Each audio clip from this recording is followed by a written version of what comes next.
Hello everyone, welcome to learning book. Learning book पे आप सभी का स्वागत है। लर्निंग बुक के इस वीडियो में हम 21 जून 2020 के करंट अफेयर के महत्वपूर्ण प्रश्नों को कवर कर रहे हैं। अपने प्रश्नों के डिस्कशन की शुरुआत की जाए उससे पहले आप सभी से एक रिक्वेस्ट है कि लर्निंग बुक चैनल को अधिक से अधिक शेयर करें और लर्निंग बुक की फैमिली को बढ़ाने में हमारी हेल्प करें। लर्निंग बुक की फैमिली जितनी ही बड़ी होगी, हम आपके लिए उतना ही अधिक और भी नॉलेजेबल वीडियोज़ को प्रोवाइड करा सकेंगे। साथ ही साथ अगर आपको करंट अफेयर की वीडियोज़ में किसी भी क्वेश्चन से रिलेटेड कोई डाउट है या फिर किसी क्वेश्चन को पढ़ने के बाद आपके मन में कोई अन्य प्रश्न उठता है तो आप उसे मेंशन करते हुए कमेंट बॉक्स में पूछ सकते हैं, जिसका आपको प्रॉपर तरीके से आंसर किया जाएगा। साथ ही साथ जो नए व्यूअर्स आज चैनल से पहली बार जुड़े हैं उनसे रिक्वेस्ट है कि वो चैनल को सब्सक्राइब करके बेल आइकॉन को प्रेस कर दें, जिससे जो भी नई वीडियो चैनल पर अपलोड हो उसकी नोटिफिकेशन उन तक समय से पहुँच सके। आइए शुरुआत करते हैं आज के पहले प्रश्न के साथ। आज का पहला प्रश्न है, 21 जून को मनाए गए अंतर्राष्ट्रीय योग दिवस के लिए यूनाइटेड नेशन ने क्या थीम दी है? यूनाइटेड नेशन और भारत दोनों ने योग दिवस के लिए अलग अलग थीम दी है। अंतर्राष्ट्रीय योग दिवस प्रत्येक वर्ष 21 जून को मनाया जाता है। यूनाइटेड नेशन ने सितंबर 2014 में 21 जून को इंटरनेशनल योगा डे डिसाइड किया था। योग को अंतर्राष्ट्रीय पहचान दिलाने में भारत की महत्वपूर्ण भूमिका रही थी उस समय। पहला योग दिवस चूँकि सितंबर 2014 में ये डिसाइड हुआ कि प्रत्येक वर्ष 21 जून से योग दिवस, अंतर्राष्ट्रीय योग दिवस मनाया जाएगा, तो इस वजह से 2014 में कोई योग दिवस तो मनाया नहीं गया क्योंकि 21 जून डेट थी। तो नेक्स्ट ईयर यानी 2015 में 21 जून 2015 को पहला योग दिवस मनाया गया था। और इस वर्ष की जो यूनाइटेड नेशन द्वारा दी गई थीम है वो है स्वास्थ्य के लिए योग, घर पर योग। इस थीम को दिया यूनाइटेड नेशन ने। और भारत ने जो थीम दी थी इस वर्ष वो थी घर पर योग और परिवार के साथ योग। कोविड-19 पैंडमिक की वजह से सोशल डिस्टेंसिंग फॉलो करनी है लोगों को, क्योंकि कोविड-19 जो है एक महामारी है जो कि आपस में छूने से भी फैल रही है, इसलिए सोशल डिस्टेंसिंग फॉलो कर रहे हैं सारे के सारे लोग। इसी वजह से यूनाइटेड नेशन ने और भारत सरकार ने दोनों ने ही घर पर ही इस वर्ष योग करने की सलाह दी थी और अपने थीम में भी उन्होंने घर पर योग शब्द को जोड़ा था। घर पर योग तो दोनों के थीम में सेम है, लेकिन स्वास्थ्य के लिए योग की बात होगी तो ये यूनाइटेड नेशन की थीम है। और घर पर योग और परिवार के साथ योग अगर है थीम तो ये किसका है? ये इंडिया की थीम इस वर्ष की है। नेक्स्ट क्वेश्चन है, यानी कि ए ऑप्शन करेक्ट हो जाएगा। यूनाइटेड नेशन की थीम थी स्वास्थ्य के लिए योग और घर पर योग। नेक्स्ट क्वेश्चन है, 21 जून को मनाए गए अंतर्राष्ट्रीय योग दिवस के लिए भारत ने क्या थीम दी थी? देखिए, स्वास्थ्य के लिए योग और घर पर योग ये थीम दी थी यूनाइटेड नेशन ने। और अगर ये आ जाए घर पर योग और परिवार के साथ योग तो ये थीम दी थी किसने? भारत सरकार ने। तो परिवार के साथ योग थीम दी भारत सरकार ने, स्वास्थ्य के लिए योग थीम दी यूनाइटेड नेशन ने, और घर पर योग दोनों में कॉमन है। यानी जो ए ऑप्शन लिखा है इस क्वेश्चन का, स्वास्थ्य के लिए योग, घर पर योग, ये यूनाइटेड नेशन द्वारा दी गई थीम थी इस वर्ष के लिए योगा दिवस पर, अंतर्राष्ट्रीय योग दिवस पर। और जो घर पर योग और परिवार के साथ योग है इस थीम को दिया था भारत सरकार ने इस वर्ष 2020, 21 जून 2020 को। ये इस वर्ष 21 जून 2020 को जो अंतर्राष्ट्रीय योग दिवस मनाया गया ये चौथा योग दिवस था।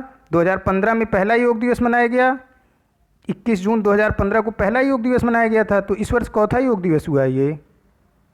इस वर्ष ये छठा योग दिवस रहा। 2015 में पहला तो 2020 21 जून 2020 को इस वर्ष हमने छठा योग दिवस मनाया। 21 जून के बारे में एक चीज़ और मैं आपको बता दूं कि जो भी देश नॉर्दर्न हेमिस्फीयर, उत्तरी गोलार्ध के देश हैं, उनके लिए 21 जून पूरे वर्ष का सबसे लंबा दिन होता है। 21 जून को ही नॉर्दर्न हेमिस्फीयर में सूर्य सबसे पहले निकलता है और सबसे बाद में डूबता है। इस वजह से 21 जून नॉर्दर्न हेमिस्फीयर के देशों के लिए सबसे बड़ा दिन माना जाता है। नेक्स्ट क्वेश्चन है, केंद्रीय सड़क परिवहन मंत्री और राजमार्ग मंत्री नितिन गडकरी ने राजमार्गों पर मानव और पशु मृत्यु दर की रोकथाम के लिए एक योजना की शुरुआत की है। यह अभियान जो है ये किस विश्व संस्थान की पहल है? यह अभियान पहल है यूनाइटेड नेशन डेवलपमेंट प्रोग्राम की। हमारे road and transport minister Nitin Gadkari के अनुसार प्रत्येक वर्ष भारत में सड़क दुर्घटना से मरने वालों की संख्या लगभग 1.5 लाख है। सरकार ने 31 मार्च 2021 तक इस 1.5 लाख लोगों की जो मृत्यु दर है इसमें 20 से 25% तक कमी लाने का लक्ष्य रखा है। और यूनाइटेड नेशन डेवलपमेंट प्रोग्राम के तहत इसी वजह से ये अभियान चलाया जा रहा है। इस अभियान के तहत सरकार 5,000 से अधिक एक्सीडेंट प्रोन एरिया का पता लगाएगी जहां पर ज़्यादा एक्सीडेंट होते हैं, और फिर इन एरिया में यातायात में कमी लाने के लिए उपाय करेगी। यानी कि जैसे जिस एरिया में ज़्यादा एक्सीडेंट होते हैं उस एरिया के साइड से कहीं से रोड निकालेगी, या हो सकता है वहाँ पे कोई अंधा मोड़ हो इस वजह से ज़्यादा एक्सीडेंट होते हो तो उस मोड़ को सही करने का उपाय करेगी। साथ ही साथ कमज़ोर सड़कों और पुलों का पुनर्निर्माण करेगी, और जो भी उपाय हो सकेंगे इस मृत्यु दर में कमी लाने के वो सारे उपाय सरकार करेगी इस अभियान के तहत यूनाइटेड नेशन डेवलपमेंट प्रोग्राम के साथ मिलकर।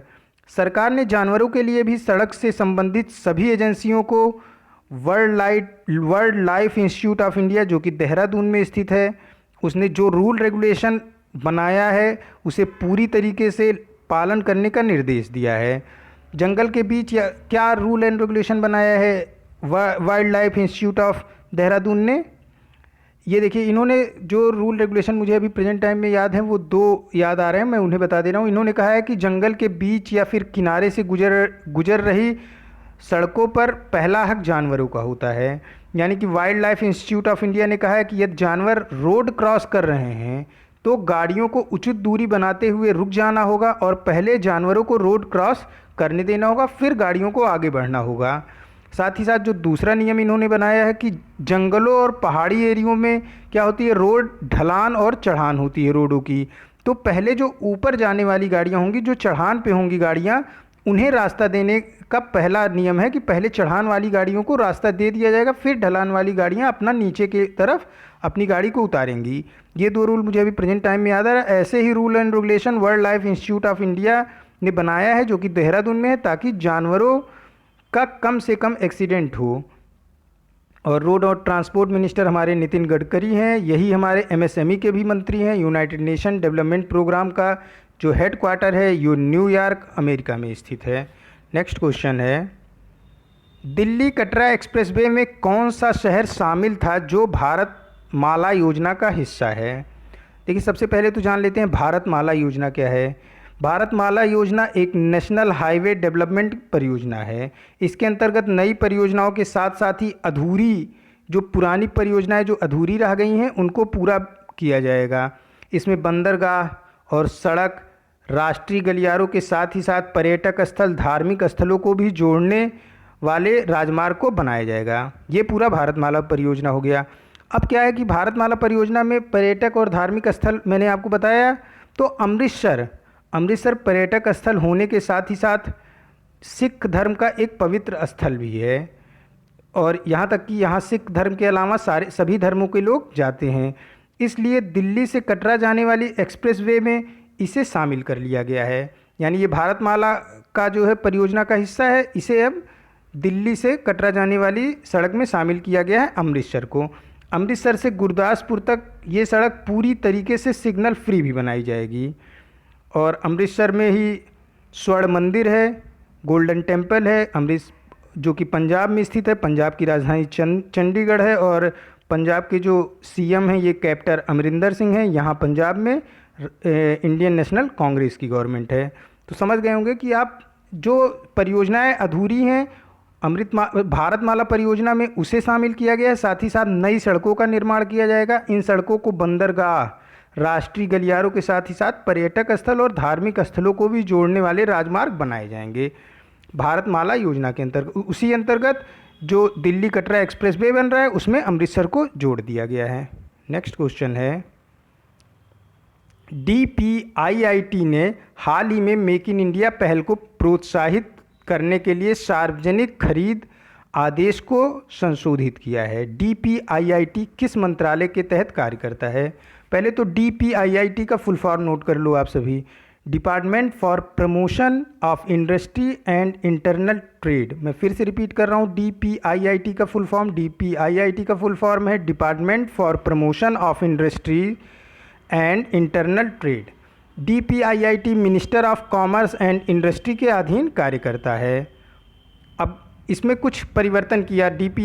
डीपीआईआईटी ने ही हाल ही में मेक इन इंडिया पहल को प्रोत्साहित करने के लिए परिवर्तन किया। इन्होंने क्या परिवर्तन किया? इन्होंने परिवर्तन किया कि जिससे इन्होंने वो सारे परिवर्तन किए जिससे लोकल निर्माता आसानी से अपने सामानों का एक्सपोर्ट कर सके, साथ ही साथ सरकार भी इन लोकल निर्माताओं से बिड के जरिए सामान को खरीद सके, ताकि इनका जो बिजनेस है ये आगे बढ़ सके। इससे मेक इन इंडिया पहल को बढ़ावा मिलेगा और साथ ही साथ जो आत्मनिर्भर भारत अभियान की घोषणा प्रधानमंत्री जी ने की है उसको भी मजबूती मिलेगी।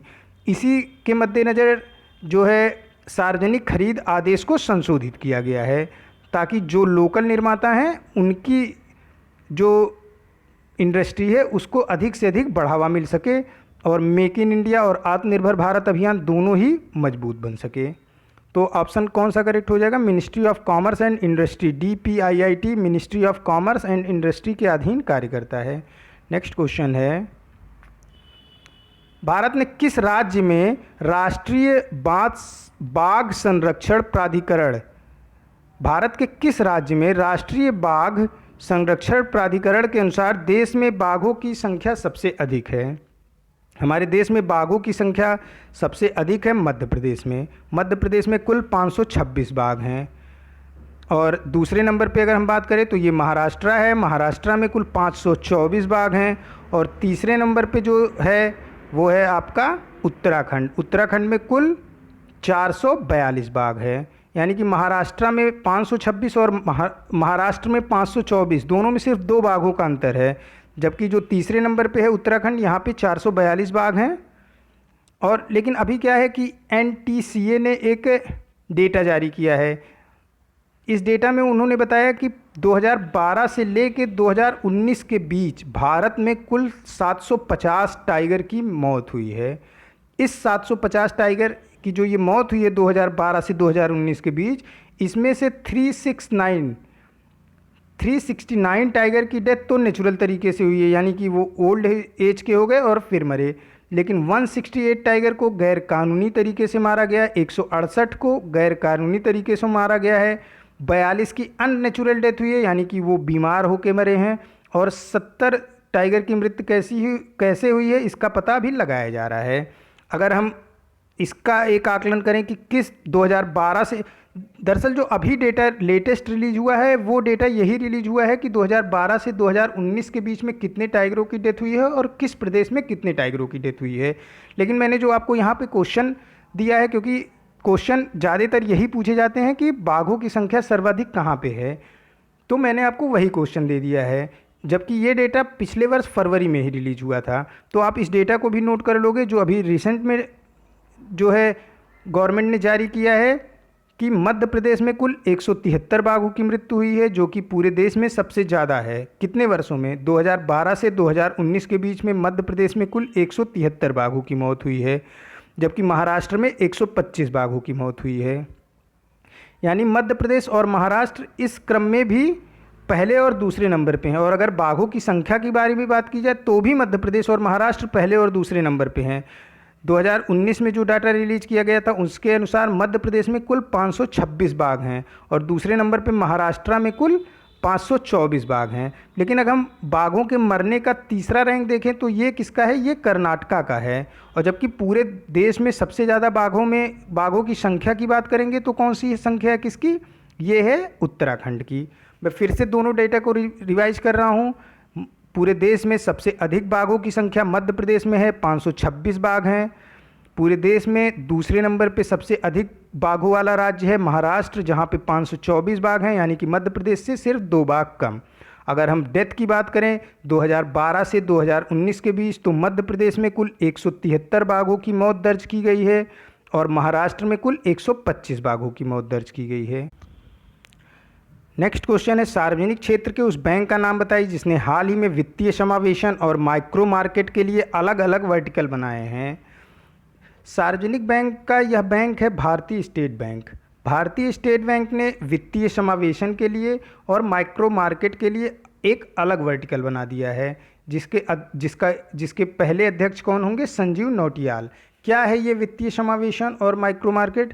देखिए, वित्तीय समावेशन के जरिए भारतीय स्टेट बैंक है ये आम आदमी को जो देश की इकोनॉमी है उसकी मुख्य धारा में शामिल करने की योजना बना रही है। साथ ही साथ इसमें कृषक लोगों को भी इन्होंने जोड़ा है और माइक्रो मार्केट के जरिए ये छोटे कारोबारियों को भी देश की इकोनॉमी में शामिल करने के लिए अलग अलग योजनाएं लेके आएंगे।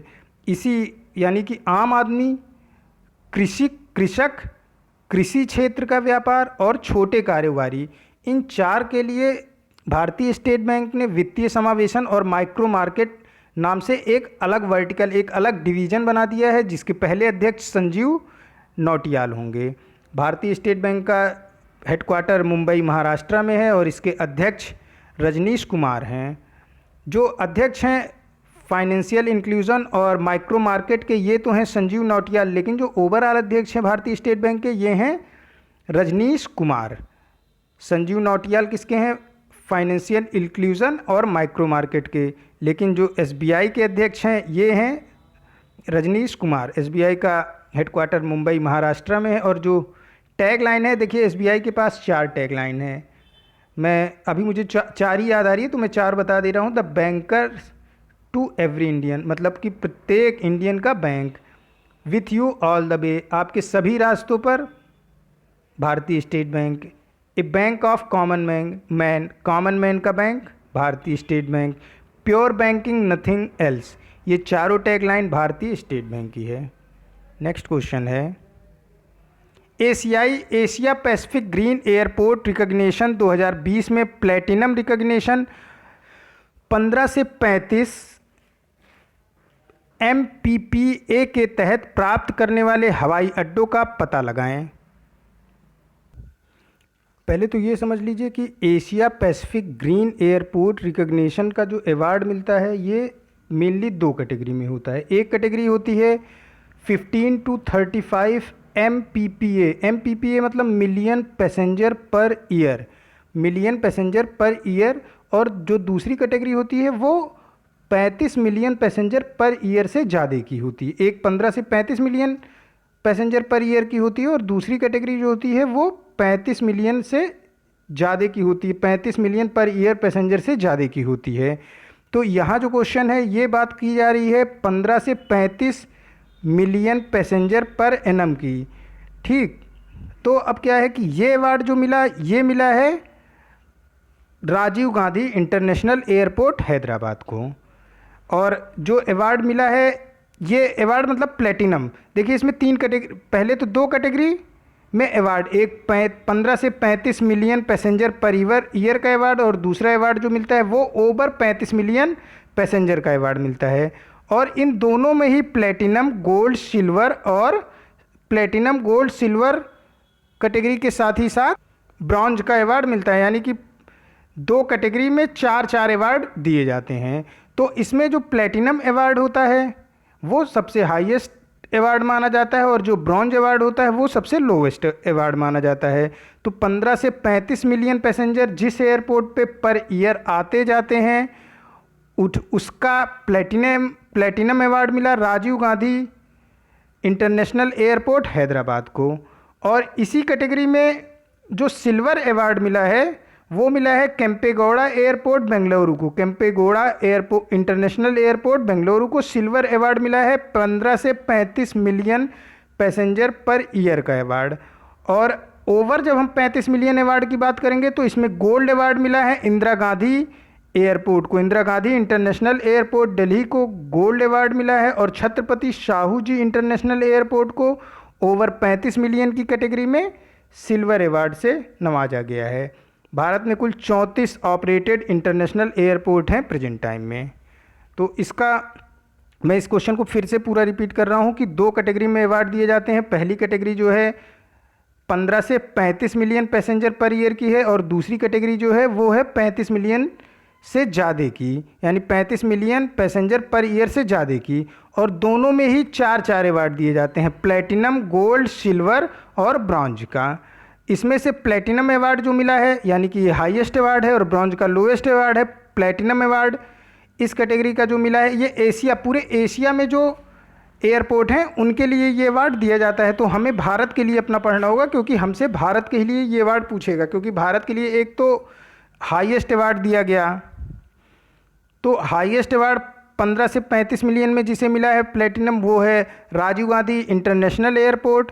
35 मिलियन में भारत को जो अवार्ड मिला है वो प्लेटिनम का अवार्ड नहीं मिल पाया है, जबकि गोल्ड का मिला है, गोल्ड रिकॉग्निशन का अवार्ड मिला है Indira Gandhi airport, Indira Gandhi International airport Delhi को।